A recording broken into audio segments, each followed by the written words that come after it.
yonentu bi nee na képp kuy jàng yaasin bu yowmal qiyaamee yaasin day sol robbu avocat défendre la sa digganteeg sa borom soo ko jàngul nga koy déglu moo xam ci sa téléphone nga koy déglu wala ci télé bi wala ci rajo bi wala ci ordinateur bi wala ci. dal leen jaamu seen chaîne YouTube le Coran et ses secrets di leen ñaan bu leen fàttee abonné ci chaîne bi bës ci cloche notification bi bu ko defee vidéo bu ñu dugal rek ngeen bokk ci ñu koy njëkk jot yal na yàlla def jàmm wasalaam. lii mu doon jàng mooy suratu yaasin yaasin saar la wu bëri ngëneelam ya yonentu bi sallallahu alayhi wa sallam wax na ci bëri ci ay ahadis bokk na ca yonentu bi nee na képp kuy jàng yaasin bu yowmal qiyaamee yaasin day sol robbu avocat défendre la sa digganteeg sa borom soo ko jàngul nga koy déglu moo xam ci sa téléphone nga koy déglu wala ci télé bi wala ci rajo bi wala ci ordinateur bi wala ci internet déglu gi nga koy déglu rek yàlla dana la ci bindal ay malaaka yuy sax di la jéggalul yàlla moo tax yonentu bi sallallahu alayhi wa sallam daan wax ne tashfa'u li qaari'iha wa tastaghfiru li mustami'iha loolu rek ngëneel la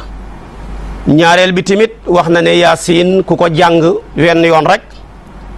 yàlla dana la bindal yoolab ku wàccee alquran fukki yoon xadis boobu Bayhaqi yu moo ko solo mu ne man qara'a yaasina fa ka annama qara'a alqur'ana 10 maratin mu bokk ci ngëneel yi yonentu bi sallallahu alayhi wa sallam ne ku jàng bi nga xëyee suba teel da nga nekk ci mbégte nekk ci xéewal ba bay ngoon di jotee nga jàng ko ngoon yàlla defal la sécurité ak xéewal ak mbégte ba fekk bay bër di setee xadis boobu Daarimiyu moo ko solo mu bokk ci xadisu ibnu abbas yi yonentu bi ne man qara'a yaasina xiina yusbihu utiya yusra yawmihi hatta yumsiya wa man qara'aha fi sadri laylatihi utiya yusra laylatihi hatta yusbiha bi ci tegu tamit yonentu bi nee na loo gis lu ne am na xol waaye nag dëgg-dëgg alquran bu doon jëmmu xol ba mooy kulli shay'in qalban wa qalbul quran yaasin lu tax nag muy xol yaasin ni ko sëriñ bi waxee démb li muy jàngale yëpp wàllu pas-pas la nu ñu war a wéetalee yàlla ca kennam ka nu ñu war a dëggalee yonantu bi ca yonantoom ga nu ñu war a mën a settantal ci miracle yi yàlla def ci suuf seeg asamaan seeg jant bi ak taxawaayu bispenceeg wal bufta baak yooyu yëpp nga mën cee xalam ba xam ne yàlla kenn la loola lépp nag xol a koy fas li koy xol di fas nag moo waral kon lu ñuy jëfee ci cër amul ci yaasin du julli du xoor du joxe asaka du aj màkka yëpp xaqaa'id la te xaqaa'id yooyu qalbu moo koy def moo tax mu nekk di xolab alquran moo tax yonent bi ne li kulli shay'in qalbun inna li kulli shay'in qalban wa qalbul quran yaasin beneen hadis bi nee na képp ku jàng yaasin ci guddi sàkku ci jëmmi yàlla ji yàlla dana la jéggal say bàkkaar ca guddi googa kon war na jullit bu ne rek bala ngaa tëdd fexe ba jàng benn yaasin man qara'a yaasin fi laylatin ibtighaa wajhi llah ghafara llaahu lahu fi tilka laylati xadis boobu mi ngi ci sahihu ibnu Hibbaan mu bokk ci xadisu Abdullahi ibnu Jaabir yi ba tey moo tax foor googu saar wi foor yiw la te ku yéene xeetam yu yiw la mu ne man daal bëggoon naa képp ku bokk sama xeet wi rek nga góorgóorlu ba man yaasin mu nekk ci sa xol yonentu bi nee na bëgg na bépp jullit bu bokk ci xeetam wi lu sa aliwa gàtt-gàtt loo naqari xel fexeel ba yaasin nekk ci sa xol bi nga mokkal ko kon loolu yow mi jàng français demal nga seet ko ci niñ ko traduire nga jàng ko yow mi man anglais espagnol lépp yàlla dimbale nañu ba traduire nañ ko ci alquran demal nga góorgóorlu ci moo tax mu ne la waddittu annaha fi qalbi kulli insanin min ummati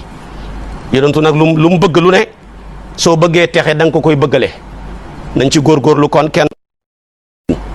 ngëneel yi ma wax yëpp far na ko tënk ci benn xadis boo xam ne dugal na li ma wax waaye dugalaal na li ma waxut nee na yaasin li ma quri at la yaasin daal loo ko jàngal yéene ko ci rek da nga ko am kon yow mi xëccoo maire yi ci gox yi jàngal yaasin incha allahu da nga am résultat bu baax yow mi may déglu nekk université wala foo mën a nekk di def examen jàngal yaasin incha allah da nga admis. yow mi bëgg a tukki ak foo mën a bëgg a dem ci àdduna bi wala yaa ngi tukki bëgg ay kayit wala yaa ngi déposé say CV bëgg ñu jël la jàngal yaasin nga sellal ko incha allah da nga am li nga bëgg. jàngee nag ñi ma tudd te amuloo li nga bëgg yaasin ma nga fa nga newoon waaye yow yaa neew fa nga newut su boobaa seetal sa bopp rek waaye yaasin moom la ci yonent bi wax moom du jug yaasin ma nga fam ne waaye yow boo newul fi nga ne tamit doo ko mën a jariñoo moo tax kon mu ne yaasin li ma quri at la kooka dugal na mbooleem luy bëgg-bëgg ci nit yi ma wax yëpp nag njariñ la yuy dellu ci kiy dund waaye yaasin ëmbati na ay njariñ yuy dellu ci ki dee alquran bëri nay saar waaye yaasin la yonent bi cité ne jàngal leen ko seeni niiw iqra'u ala mawtaakum surata yaasin ko am niiw ñu ne génn na àdduna jàngal yéene ko yool bi moo tax suñ mag ñi kenn du leen jàngal diine bu nit mosaan na génn àdduna ba ñu denc ko bañ ne suul bi mat na maasale na ñu seet ku man alquran ñu ne taxawal ca bopp ba jàng yaasin ñu ne yow mi jaa taxawal ca tànk ya jàng mulki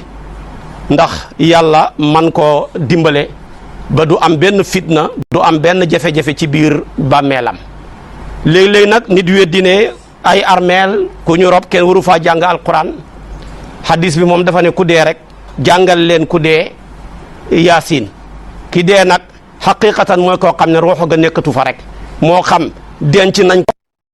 denc guñ ko loo ca def tamit moom dafa ne iqra'u ala mawtaakum rek surata yaasin yow na boo bëggee jël ki dee wane ne lim ci namm ala mawtaakum mooy kuñ teewal ab digga mu nekk ci sababu dee waaye deexagul kooku majaas la majaas nag ci xam-xamu balaaka balaa mën a wér dafay am xarinatu waaye bépp majaas ba amul xarina rek wax jooju duñ ko mën a nangu kon nag boo ne mawtu ji mi ngi ci namm ku nekk ci sababu dee kon war ngaa andi xarinatu buy tegte ne la loolu la ca namm parce que amul ci hadis bi te ànd ak loolu tamit beneen hadis dafa ñëw dëggalaat wax ju mel noona yonent bi nee na amul benn niiw buy génn àdduna ñu jàngal ko yaasin lu dul ba yàlla jàppandal na ay mbiram ci biir ma min mayitin yamuutu fa yuqra'u indahu yaasin illa hawana laahu alayhi kooku ma ngi ca musnadu firdawsi kon nga xam ne kon jàngal nit ki yaasin ak fu mën a nekk génn àdduna baax na dara nekkut ci ànd ak loolu waxuma yaasin rek mais jàngal nit ci ay armeel nga dugg fa jàng xul walaahu yéene ko waa armeel ya dagan na hadis tegtale na ko hadis bi yonentu bi sallallahu alayhi wa sallam moo ko wax daarul qutni moo ko solo mun a yonentoo ne man daqalal qubuura fa qaraa qul huwa allahu ahad 11 marra summa wahaba sawabaha lil amwaat utiya min al ajri bi adadil amwaat ci armeel jàng fukki qul wallahu ak benn yéene ko waa armeel ba ñoom ñëpp dañ ca jot waaye yow da nga am yool bu day na ngi nekk ci armeel ba kon nga xam ne kon jàngal nit ku génn àdduna maanaam alquran moo xam ci armeel yi la moo xam ci kër ga la dara nekku ci dagan na hadis yi ma wax tegtale na ko